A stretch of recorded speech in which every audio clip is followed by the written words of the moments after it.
नाज़रीन, आज हमारा उन्वान गुफ्तगू मैयत को गुस्ल कैसे दें, यानी मैयत को गुस्ल कैसे दिया जाए। उसके लिए मैयत को 3 गुस्ल देने वाजिब हैं। 3 गुस्ल मैयत को देने वाजिब हैं। और ये किस तरह गुस्ल दिया जाए। सबसे वो पानी इस्तेमाल करें जिस पानी में बेरी के पत्ते हों। अब किस तरह गुस्ल देना है इस मैयत को।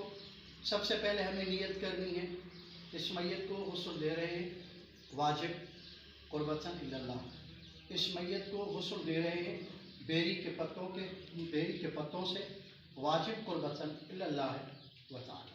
ये तीनों गुस्लों में हम इसी तरह नियत करेंगे।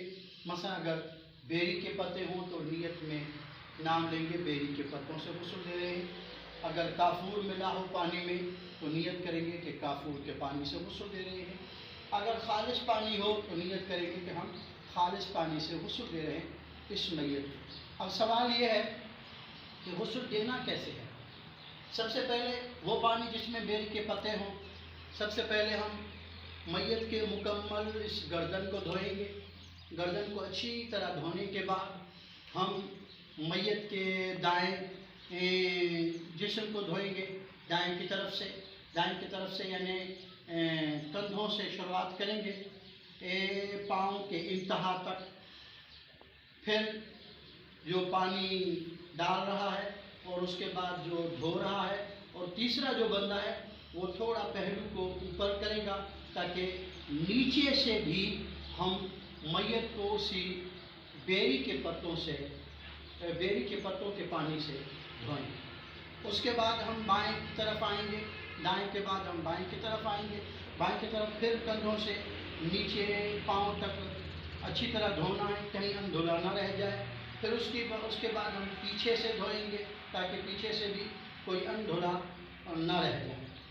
दूसरा गुस्ल वो पानी जिसमें काफूर मिला हुआ हो, काफूर से धोएंगे हम मैयत को। सबसे पहले हम सर से अच्छी तरह सर को धोएंगे। उसके बाद जिस्म के दाएं हिस्से को धोएंगे। दाएं हिस्से को इस तरह धोएंगे जिस तरह हमने पहले बेरी के पत्तों से धोया था। फिर जिस्म के पिछले हिस्से को धोएंगे। फिर हम उसी काफूर के पानी से हम बाएं पहलू को धोएंगे। बाएं पहलू को कंधों से लेकर शुरू करेंगे आखिर पाँव तक, उन पाँव की उंगलियों तक धोना है। उसके बाद हम बदन के पिछले हिस्से को धोएंगे।